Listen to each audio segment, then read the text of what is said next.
أعوذ بالله من الشيطان الرجيم.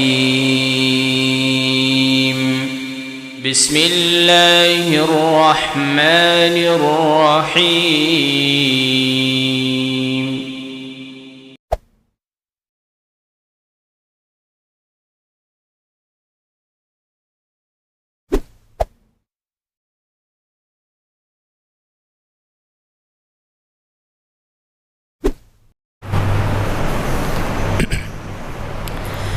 إن الحمد لله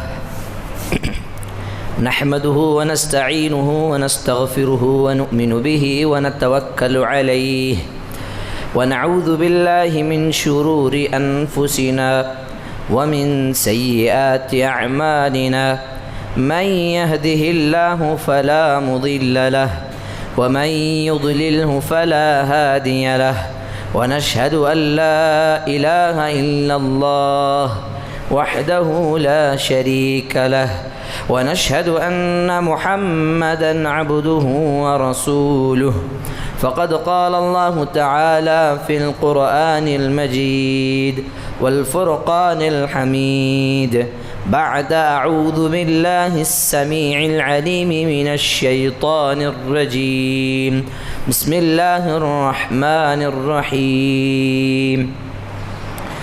يا أيها الناس اتقوا ربكم الذي خلقكم من نفس واحدة وخلق منها زوجها وبث منهما رجالا كثيرا ونساء واتقوا الله الذي تساءلون به والأرحام إن الله كان عليكم رقيبا. يا أيها الذين آمنوا اتقوا الله حق تقاته ولا تموتن إلا وأنتم مسلمون. يا أيها الذين آمنوا اتقوا الله وقولوا قولا سديدا يصلح لكم أعمالكم ويغفر لكم ذنوبكم ومن يطع الله ورسوله فقد فاز فوزا عظيما. بسم الله الرحمن الرحيم.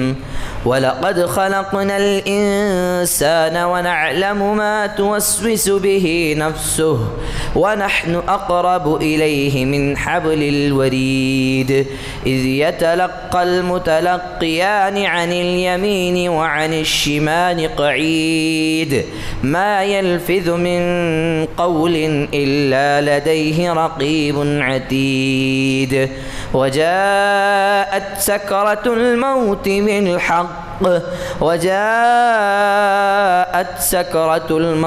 بالحق ذلك ما كنت منه تحيد. ونفخ في الصور ذلك يوم الوعيد. وجاءت كل نفس معها سائق وشهيد. لقد كنت في غفلة من هذا فكشفنا عنك غطاءك فبصرك اليوم حديد.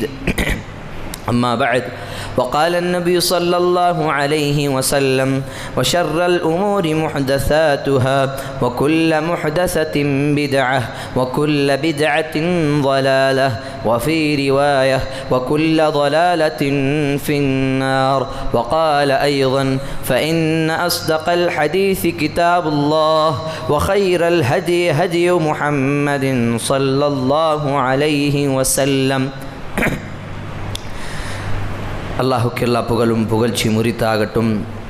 அந்த வல்ல ரஹ்மானின் சாந்தியும் சமாதானமும் அருளும் கிருபையும் நேசமும் பாசமும் அனைத்து தூதர்கள் மீதும் குறிப்பாக நமது உயிருக்கும் மேலானவர் கண்மணி நாயகம் முஹம்மது ரசூலுல்லாஹ் ஸல்லல்லாஹு அலைஹி வஸல்லம் அவர்கள் மீதும் அவர்களுடைய குடும்பத்தாரின் மீதும் அவர்களை பின்பற்றிய உத்தம சத்திய சஹாபாக்கள் தாபிஈன்கள் இன்னும் இந்த இஸ்லாத்துக்காக தியாகம் செய்த அனைத்து இமாம்கள் நல்லவர்கள் இந்த இறை இல்லத்தில், குறிப்பாக இந்த இறை இல்லத்தில் அமர்ந்திருக்கக்கூடிய அனைத்து ஆண்கள், பெண்கள், சிறுவர்கள், நம் அனைவர்கள் மீதும் என்றென்றும் நிலவட்டமாக என்று கூறி என்னுடைய இந்த ஜுமாவின் உரை நான் ஆரம்பம் செய்கிறேன். கண்ணியத்திற்குரியவர்களே, பெரியவர்களே, இன்று இன்ஷா அல்லாஹ் ஜுமாவின் அழைப்பு பணியின் அவசியம் என்ற தலைப்பில் சிறிய விஷயம் குர்ஆன் ஹதீஸிலிருந்து சுருக்கமாக இன்ஷா அல்லாஹ் பார்ப்போம். முதலில் அழைப்பு பணி என்று சொன்னால் என்ன? இதை நாங்கள் தெளிவாக ஆழமாக புரிந்து கொள்ள வேண்டும். அழைப்பு என்று சொன்னால் ஒருவரை அழைப்பது அழைப்பு தான். ஆனால் அழைப்பு பணி என்று சொல்லிவிட்டால் அது மார்க்கத்திற்காக அழைக்கக்கூடிய அந்த அழைப்பு பணி. அது இதைதான் அரபியிலும் சொல்லலாம். அரபியில் தாவா, தா எது என்ற வார்த்தை ஒருவரை அழைப்பதற்காக சொல்லக்கூடிய வார்த்தை தான். அதனால்தான் துஆ, அல்லாஹ்வை அழைப்பது. தா என்ற வார்த்தையிலிருந்து தான் துஆ, அல்லாஹ்வை அழைப்பது. ஆனால் அத்தாவத்து இலல்லாஹ், அல்லாஹ்வின் பக்கம் அழைப்பது, அதுதான் மார்க்க பணி. இந்த அழைப்பு பணி அல்லாஹ்வின் பக்கம் அழைக்கக்கூடிய அழைப்பு பணி. மற்ற அழைப்புகளுக்கெல்லாம் இந்த அழைப்பு நாங்கள் சொல்லலாம். ஆனால் குறிப்பாக அழைப்பு பணி என்று வந்துவிட்டால் நம்மளுடைய சிந்தனை எதை நோக்கி இருக்கும்? அல்லாஹ்வின் பக்கம், அல்லாஹுடைய இந்த மார்க்கத்தின் பக்கம் அழைப்பதற்காக தான் அந்த பணி, அந்த மார்க்க பணி, இந்த அழைப்பு பணி. ஆனால் இன்று பல முஸ்லிம்களுடைய பார்வையில் அழைப்பு பணி என்ற கடமை யாருக்கு இருக்கிறது என்று கேட்டால், பிரபலமான எல்லா மதரசாக்களுடைய பெயர்களை சொல்லுவாங்க. யார் மீது இந்த அழைப்பு பணி கடமை, யார் மீது இந்த தாவா கடமை அப்படின்னு சொன்னால், இந்த மதரசாக்களுடைய கடமை, இந்த இமாம்களுடைய கடமை. யார் மீது இது கடமை என்று கேட்டால், இது ஆலிம்களுடைய கடமை, இது மதரசாவில் படிக்கக்கூடிய மாணவர்களுடைய கடமை. அப்படி அல்ல சகோதரர்களே, பெரியோர்களே. குர்ஆனிலே சூரத்துல் ஆல் இம்ரான் 3வது அத்தியாயம் 4வது ஜுஸுவில் ஆரம்பத்தில் படித்து பாருங்கள். அல்லாஹ் அவ்வளவு தெளிவாக சொல்கின்றான், குந்தும் ஹைர உம்ம. அல்லாஹ் சொல்லக்கூடிய வார்த்தை, அல்லாஹ் உங்களை தேர்ந்தெடுத்து விட்டான். குந்தும் ஹைர உம்ம, மனிதர்களிலே உங்களை சிறந்த சமுதாயமாக அல்லாஹ் உங்களை தேர்ந்தெடுத்து விட்டான். குந்தும் ஹைர உம்மத்தின் உஹ்ரிஜத் லின்னாஸ். காரணத்தையும் அல்லாஹ் சொல்லுகின்றான். அல்லாஹ் எதற்காக இந்த மக்களில் உங்களை தேர்ந்தெடுத்து விட்டான்? தஅமுரூன பில் மஅரூஃப், நன்மையின் பக்கம் நீங்கள் அழைக்கிறீர்கள். வதன்ஹவுன அனில் முன்கர், தீமையை நீங்கள் தடுக்கிறீர்கள்.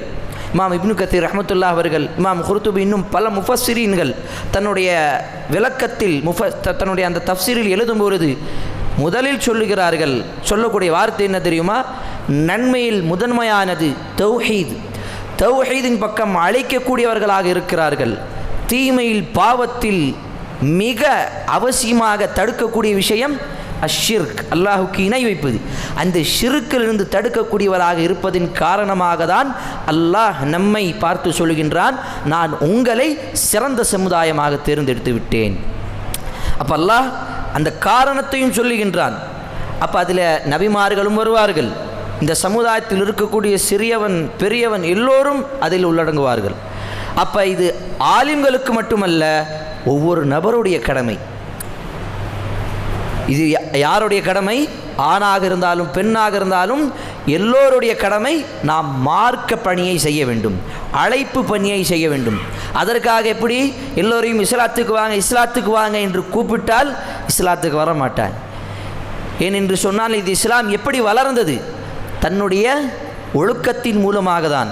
அல்லாஹ்வின் தூதர் ஸல்லல்லாஹு அலைஹி வஸல்லம் அவர்கள் செய்த தாவா பணியை விட, தாவா பணி அல்லாஹ்வின் தூதர் செய்தது, நிறைய பேர் இஸ்லாத்துக்கு வந்தவர்களை விட அல்லாஹ்வின் தூதர்களுடைய ஒழுக்கத்தை பார்த்து, அவர்களுடைய அஹ்லாக்குகள், அவர்களுடைய பண்புகள், அவர்களுடைய நற்குணங்களை பார்த்து தான் இஸ்லாத்துக்கு வந்தவர்கள் அதிகம்.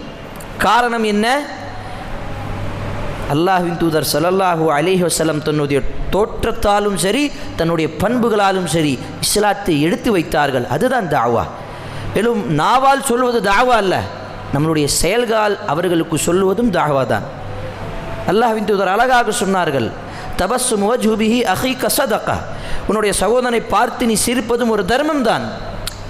இன்று ஒரு நபர் கேட்குறார், ஒரு ஆலிம்கிட்ட கேட்குறாங்க, ஏன் நீங்கள் எப்பயுமே சிரிச்சுக்கிட்டே இருக்கீங்க, சிரித்த முகத்தோடு இருக்கீங்க, எப்பயுமே உங்களோட முகத்தில் சிரிப்பு இருக்குதே அப்படின்னு கேட்கும்போது அந்த ஆலிம் அந்த நேரத்தை பயன்படுத்தி சொல்கிறாரு, நான் சிரிக்கக்கூடிய காரணம் என்ன தெரியுமா?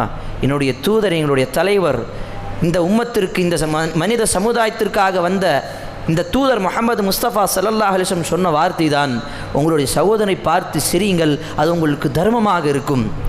இது கேட்டவுடன் அந்த மனிதனுக்கு ஆச்சரியம், இதையெல்லாம் தூதர் சொல்லிக் கொடுப்பாரா? ஒரு மனிதனை பார்த்து சிரிக்க வேண்டும் என்று அந்த அளவுக்கு வலியுறுத்தி சொல்லக்கூடிய மார்க்கமா இது? நான் இஸ்லாத்தை ஏற்றுக்கொள்கிறேன். அல்லாஹு அக்பர். இது மாதிரி ஏகப்பட்ட சம்பவங்கள் ரசூலுல்லாஹி ஸல்லல்லாஹு அலைஹி வஸல்லம் அவர்களுடைய வாழ்க்கையில் நடந்த சம்பவங்கள்.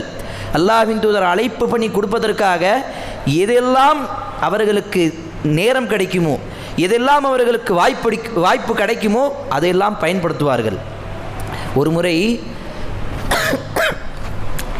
ஒரு வீரன், மிகப்பெரிய வீரன், மக்காவிலே அரபு தேசத்திலே, அவனை தோக்கடிக்க முடியாது. எதில் அப்படின்னு சொன்னால், இந்த கட்டா குஸ்தி விளையாடுவோம் இல்லையா, ஒருவரை கீழே தோக்கடிக்க வேண்டும். அந்த குஸ்தி விளையாட நேரத்தில், ஒருவரை தோக்கடிக்கக்கூடிய நேரத்தில் யார் கீழே விழுறாங்களோ அவங்க தோத்துட்டாங்கன்னு அர்த்தம்.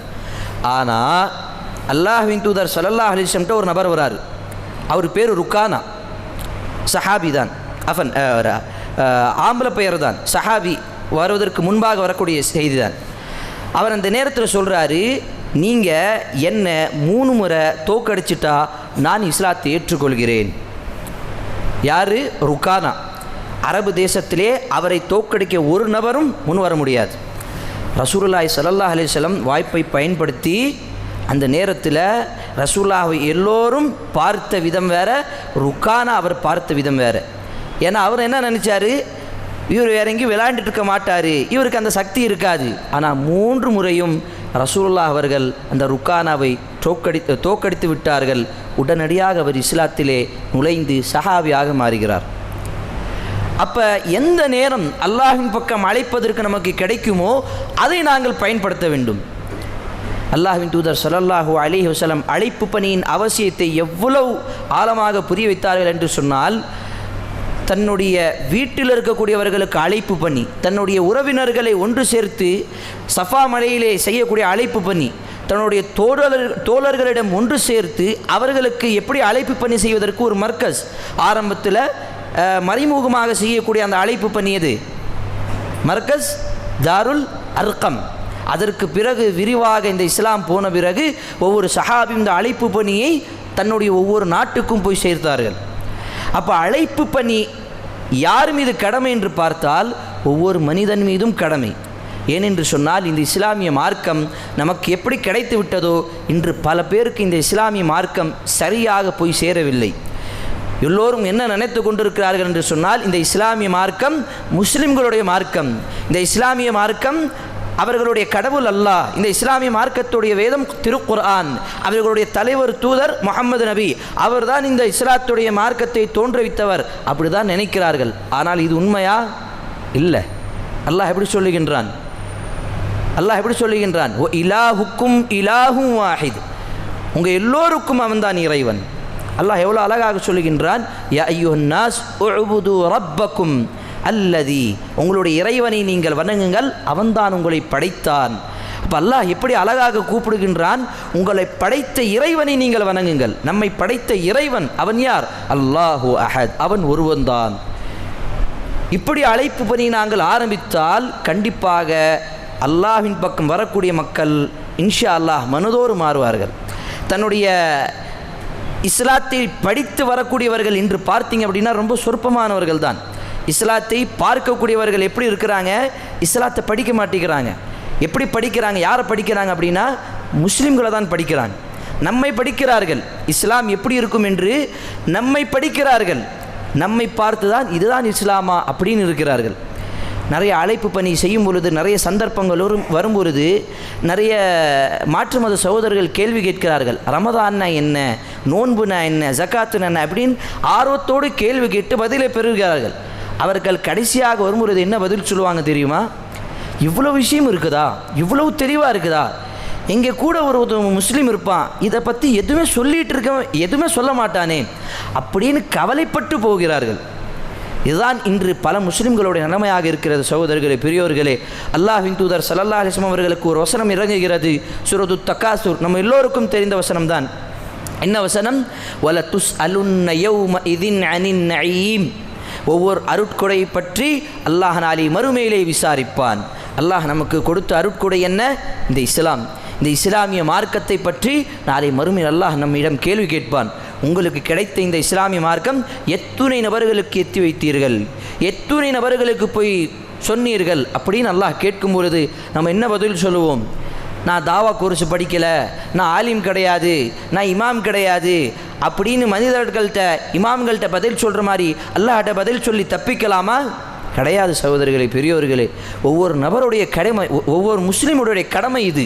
அல்லாஹ் நாளை மறுமையிலே கேட்பான், உன்னுடைய பக்கத்து வீட்டில் இருக்கக்கூடியவன் இஸ்லாத்தை பற்றி தெரியாமலே மரணித்து விட்டான், நீ ஏன் அவனுக்கு போய் இஸ்லாத்தை அறிவிக்கவில்லை, போய் சேர்க்கவில்லை?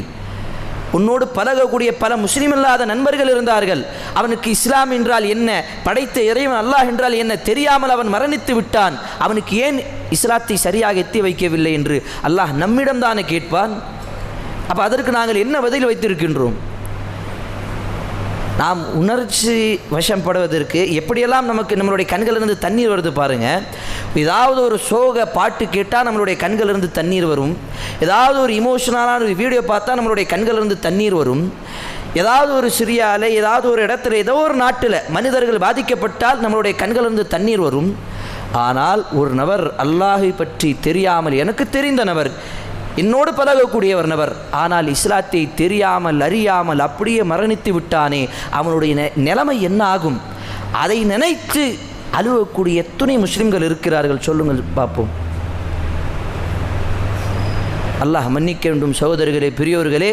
நம்மளுடைய சொந்தக்காரர்களுக்கு நாங்கள் தான் கடமைப்பட்டிருக்கிறோம், நம்மளுடைய உறவினர்களுக்கு நாங்கள் தான் அவர்களுக்கு இஸ்லாத்தை பற்றி எத்தி வைப்பதற்கு கடமைப்பட்டிருக்கிறோம். நம்மளுடைய நண்பர்கள் சுற்று வட்டாரத்தில் பார்க்கும் பொழுது நிறைய மக்கள், கிறிஸ்தவர்கள், இந்துக்கள், நிறைய மக்கள் இருப்பார்கள். அவர்களுக்கு இந்த இஸ்லாம் என்று சரியாக விளங்காமல் இருக்கிறார்கள். ஒரு முறை நீங்கள் இந்த தாவா அழைப்பு பணி எடுத்து வையுங்கள். அல்லாஹ் என்றால் என்ன, இறைவன் என்றால் என்ன, படைத்த இறைவனுக்கு நாங்கள் எப்படி வணக்கம் செய்ய வேண்டும், எப்படி வணக்க வழிபாடு செய்ய வேண்டும், இந்த தொழுகை என்றால் என்ன, இந்த பாங்கு என்றால் என்ன, இந்த தீன், இந்த இஸ்லாமிய மார்க்கம் என்றால் என்ன, நமக்கு கிடைத்த இந்த வேதம் திருக்குரான் என்றால் என்ன, நமக்கு வந்த தூதர் முஹம்மது நபி அவர் யார், அவருடைய போதனைகள் என்ன என்று ஒவ்வொரு விஷயம் எத்தி வைக்கும் பொழுது அவர் ஆர்வமாக கேட்பார். கேட்டவுடன் அவரும் கேள்வி கேட்பார். அதற்கு பதில் சரியாக நாங்கள் சொல்லிவிட்டோம் என்று சொன்னால் அவர் திருப்தியோடு அடுத்த முறை நான் வரும்பொழுது இதை இன்னும் ஆழமாக படிக்கின்றேன் அல்லது ஒரு நல்ல பதிலை சொல்லிட்டு போவார். ஆனால் நம்மளுடைய பழக்க வழக்கங்களை பார்த்து இன்று நிறைய முஸ்லீம் இல்லாத நண்பர்கள் சொல்லக்கூடிய வார்த்தை, நீ எல்லாம் ஒரு முஸ்லீமா அப்படி நம்மை சபிக்கக்கூடியவராக தான் அவர்கள் பார்க்கிறார்கள். ஏன்? நம்மளுடைய நடவடிக்கை, நம்மளுடைய அகலாக், நம்மளுடைய பண்புகள் அப்படி தான் இருக்குது. முஸ்லீம் கடைக்கு போகாதீங்க பாய், ஏன்னா அவர் ஏமாற்றுவார். அவர் கடைக்கு போகாதீங்க, ஏன்னா அவர் பொய் சொல்வார். அவர்கிட்ட வியாபாரம் பண்ணாதீங்க, அவர் வாக்கு மீறுவார். அவர்கிட்ட நிறைய பழக்க வச்சுக்காதீங்க, நிறைய கோபப்படுவார். இப்படி தான் முஸ்லீம்களுடைய பேச்சு பரவலாக இருக்கிறது. இப்போ நம்மளுடைய நடவடிக்கைகளை, நம்மளுடைய அஹ்லாக்குகளை, நம்மளுடைய பண்புகளை நாம் மாற்றாத வரை மற்றவர்கள் நம்மிடம் நன்றாக பழகி இந்த இஸ்லாத்தை சரியாக விளங்க முடியாது. சகோதரர்களே, பெரியோர்களே, எனக்கு தெரிந்த நண்பர்கள், எனக்கு தெரிந்த சொந்தக்காரங்கள், எனக்கு தெரிந்த என்னுடைய அண்டை வீட்டுக்காரர்கள், அவர்களுக்கு நான் இஸ்லாத்தை எத்தி வைப்பதற்கு கடமைப்பட்டிருக்கிறேன். இது சம்மதமாக தான் இன்ஷா அல்லாஹ் இன்றும் நாளையும் ஞாயிற்றுக்கிழமை 3 நாட்களும் தொடர்ச்சியாக இன்ஷா அல்லாஹ் காலை 10 மணி முதல் இரவு 9 மணி வரை மஸ்ஜித் டிபுல் சுல்தான் சொல்லக்கூடிய பள்ளிவாசலில், பூ மார்க்கெட் இருக்கக்கூடிய அந்த பள்ளிவாசலில் அமைதியை நோக்கி கண்காட்சி என்ற தாவா இந்த நிகழ்ச்சி அமைந்துள்ளது. அந்த நிகழ்ச்சியில் நம் அனைவரும் கலந்து இந்த தாவா செய்யக்கூடியவர்கள் அந்த நிலைமையை பார்ப்போம்.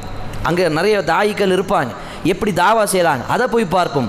அல்லது எனக்கே எதுவும் தெரியல, நானும் போய் கற்றுக்கணும் அப்படின்னு சொன்னால் அதில் ஒரு ஆடியன்ஸாக போங்க, அதில் போய் கற்றுக்கிட்டு வாங்க.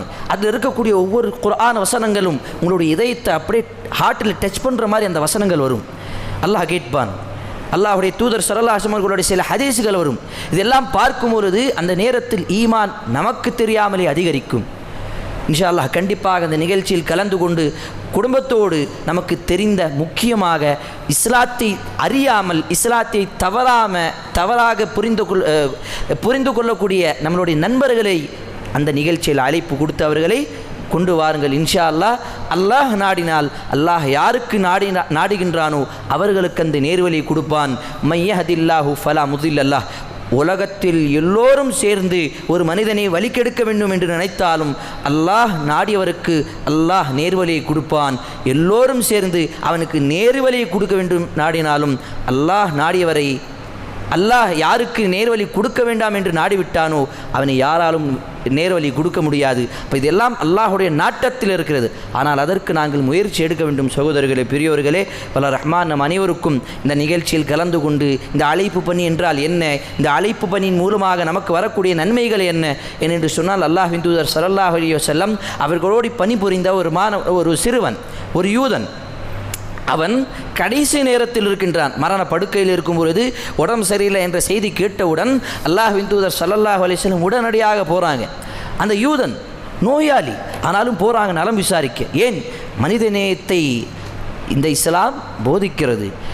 அந்த நேரத்தில் அல்லாஹ்வின் தூதர் ஸல்லல்லாஹு அலைஹி வஸல்லம் போய் கேட்குறாங்க, அவங்கள்ட்ட நலம் விசாரிக்கிறாங்க. கடைசியில் சொல்கிறாங்க, நீங்கள் இஸ்லாத்தை ஏற்றுக்கோங்க அப்படின்னு. ஏன்? ஏன்னா அவங்களுடைய பண்புகள், அஹ்லாக்குகள் எல்லாமே சொன்ன பிறகு கடைசி நேரம், இந்த நேரத்தில் இஸ்லாத்தை வராமல் மரணித்து விட்டால் அவனுக்கு அல்லாஹ் அந்த நரகத்தை கொடுத்து விடுவானோ என்று பயத்தோடு அச்சத்தோடு அந்த நேரத்தில் இஸ்லாத்தை எத்தி வைக்கிறாங்க. அந்த சிறுவன் தன்னுடைய தந்தையை பார்க்கின்றான். அந்த தந்தையும் எப்படி?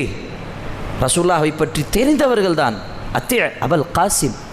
அபுல் காசிமுடைய இந்த பேச்சை கேளு, அவனுக்கு நீ கட்டுப்படு என்று தன்னுடைய பிள்ளைக்கு அவன் கட்டளையிடுகின்றான். உடனடியாக அவர் கலிமாவை படித்து இஸ்லாத்திலே நுழைகிறார்கள். சிறிது நேரம்தான், சிறு நொடிகளில் அந்த மாணவனுக்கு அந்த சிறுவனுக்கு மரணம் வந்து விடுகிறது. அல்லாஹ்வின் தூதர் அந்த வீட்டிலிருந்து வெளியே வந்து சொன்னார்கள், அல்ஹம்துலில்லாஹில்லதி அன்கதஹு மினன்னார். அல்லாஹுக்கு எல்லா புகழும், எவன் அந்த சிறுவனை அந்த நரக நெருப்பிலிருந்து விடுதலை கொடுத்து விட்டான். அல்லாஹு அக்பர். இந்த மாதிரி கவலை நாம் எப்போது பட்டிருப்போமா? நமக்கு தெரிந்த எத்தனை நண்பர்கள் இருக்கிறார்கள். ஆக அருமை சகோதரர்களே, பெரியோர்களே, இந்த இஸ்லாத்தை எத்தி வைக்கக்கூடிய கடமை ஆலிம்களுக்கு கிடையாது, ஒவ்வொரு முஸ்லிம்களுடைய கடமை. நாம் அதை பற்றி தெரிந்து கொள்ள வேண்டும். அதற்காக அந்த நிகழ்ச்சியில் கலந்து கொள்ளுங்கள். இன்ஷா அல்லாஹ் வல்ல ரஹ்மான் அனைவருக்கும் அதற்கான பாக்கியத்தை தந்த அருள் புரிவானாக. ஆமீன். வஅகூலு கௌலி ஹாதா வஅஸ்தக்ஃபிருல்லாஹ லி வலக்கும் வலிசாயிரில் முஸ்லிமீன் மின் குல்லி தம்பின் ஃபஸ்தக்ஃபிரு இன்னஹு ஹுவல் கஃபூருர் ரஹீம்.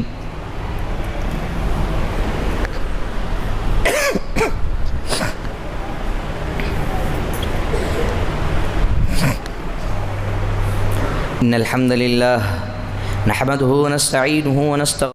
இது போன்ற மார்க்க சொற்பொழிவுகள் மற்றும் இஸ்லாமிய காணொளிகள் காண நமது தமிழ் இஸ்லாமிக் ஃபுட்டேஜ் என்கிற யூடியூப் சேனலை சப்ஸ்கிரைப் செய்து கொள்ளுங்கள். ஜஸாக்குமுல்லாஹு ஹைரன் கஸீரா.